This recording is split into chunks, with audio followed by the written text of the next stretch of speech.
Dito na tayo sa Jorvik Viking Center. Tapos naka-pre-book na kami. Tapos diretso. Go Santi, let's go. Go to Mami.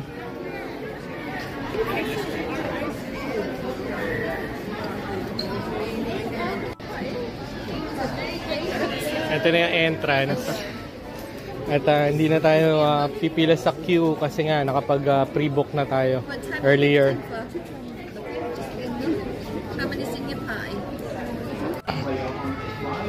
And welcome to Jorvik.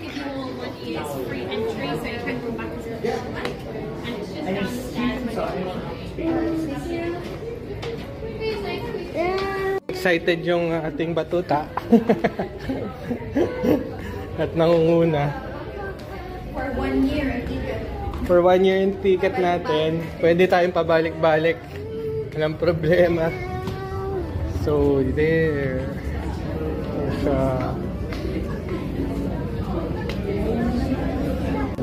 Ito yung actual archaeological dig. Tapos doon, Viking toilet. Nung nahukay daw nila, pati yung amoy, talagang amoy toilet pa, na-preserve yung maigi yung toilet ng mga Vikings. Then yan, meron mga wood pa nun. Magkakasama yung tao tsaka hayop nakatira sa loob ng bahay. Pinapasok din nila yung hayop. Yan yung sabi nila na sila Jody. Oo, kaya... Oo.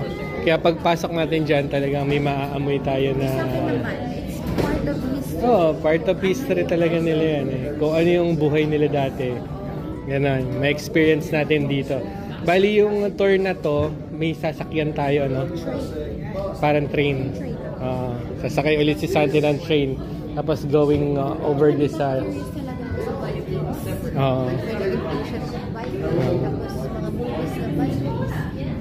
di ba merong ang series na Vikings, di ba? Kaya I think rich yung history. Tsaka matatapang sila, di ba?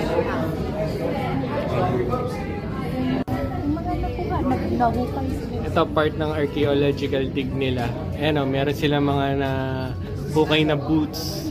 Tsaka mga leather items na mga gamit. Dito mismo sa site na to.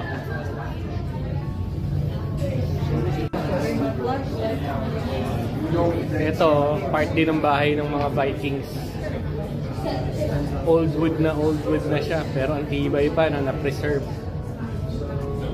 Tapos siya may mga cobblestones. Tapos parang kanal, di ba? Siya. Tapos parang meron din silang manhole. And then the rocks and the... Pasakay na tayo dito sa capsule. Tapos may TV dito, monitor. Tapos parang ito yung magiging guide natin, magna-narrate sa atin kada dadaanan natin.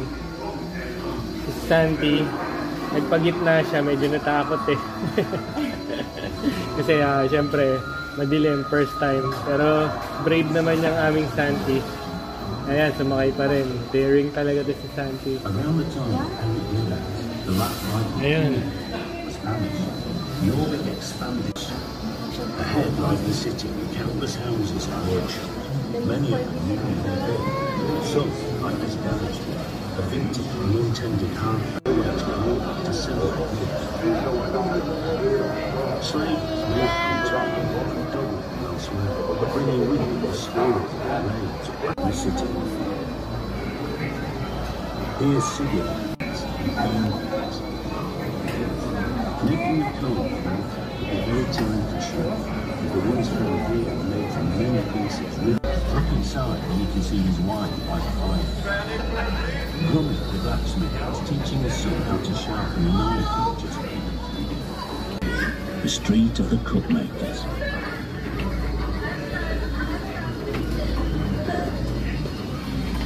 Across the river, as well as rare and valuable items from further afield brought into Jorvik food.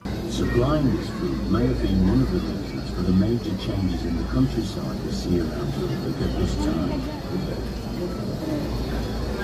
In this backyard, animals have been slaughtered to provide meat and other resources. Body parts of cattle must have been a fairly familiar sight and smell in the backyard. Pits in this yard were clearly to the trees, as they were full of human waste, as well as moss, which was a type of... Dito na ngayon tayo sa mga gallery. Yan yung mga part ng nadig nila. Yan mga sword. It's made of metal. Pero hindi natin alam kung anong kind of metal or iron. At mukhang antibay talaga, no? Kasi matagal nang nakabaon sa lupa, nahukay, pero buo pa rin sila. Ito naman mga pottery. Tapos merong mga stone. Yan. Tapos parang mga ornaments nila. Ayan, oh. Nandun sa number 4. Parang mga bone. Parang makukulay na bato. Yan. Tapos may shells din. Tapos parang old leather. Tapos parang pinakita dito, nagtitrade din sila sa Asia. Kasi yan, oh, silk from Central Asia. Doon galing. Pero yun yan, layo din ang pinanggalingan, oh. Tapos yung mga old shoes. Wala pang Nike, wala pang Adidas nun. Yan, leather shoes pa.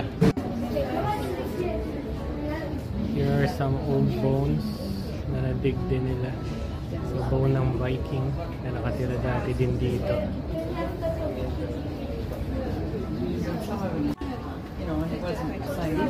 Sabi nga nila, di ba, dun sa nagna-narrate kanina, they like to groom themselves.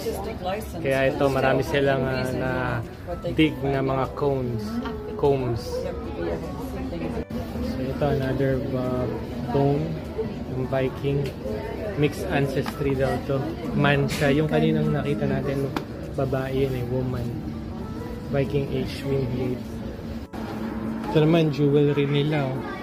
Made of I think kind of metal din. Silverdale hoard. So mga silver siya. Ito again, mga actual shoes nila. Tapos made of leather. Leather shoes. Yan, more silver. Then it was placed on a leather pouch.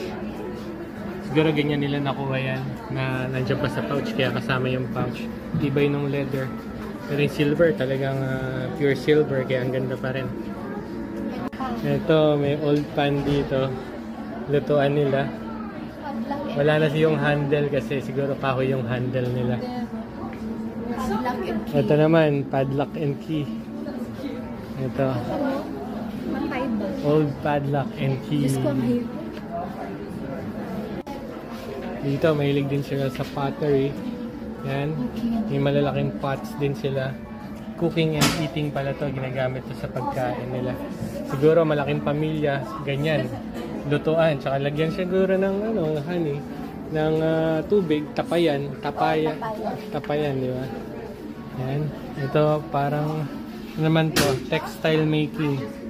Mga ginagamit nila. Textile. Paggawa ng tawag dito, ng cloth.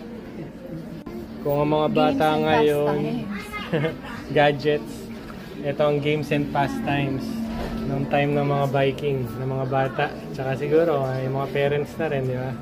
Kaya nasa bahay lang sila. Here we can see musical instrument, making music. So, parang mga pipe, flute. Yan.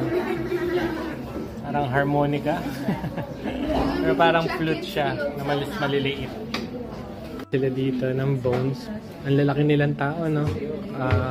Lalaki ng mga bones. Even the head, no? Kita niya, laki ng skull. Tapos siguro kabaong siya. Coffin. Kasi meron siyang wood, eh. Coffin siguro siya, mami, no? Coffin. Kasi may wood pa siya sa taas, eh. So, tingnan mo, babae pa yan, ha? Pero mo, ang laki ng buto, tsaka ang laki ng skull. Laking tao niyan, di ba? Ito naman, mga jewelry nila. Viking jewelry from Gotland. That ends our tour dito sa Jorvik. At ito, let's see kung makakabili ulit tayo ng dinidikit sa ref. Souvenir shop nila. Dalawa yung pinagpilian namin. Ito yung isang magnet pero wood siya. And this other one, yung parang bato uli. Eh, sabi nung mami niya, wala daw nakalagay na Jorvik eh. Ito daw meron nakalagay na Jorvik. Kaya ito na lang. You like this one, Santi? Okay, that one.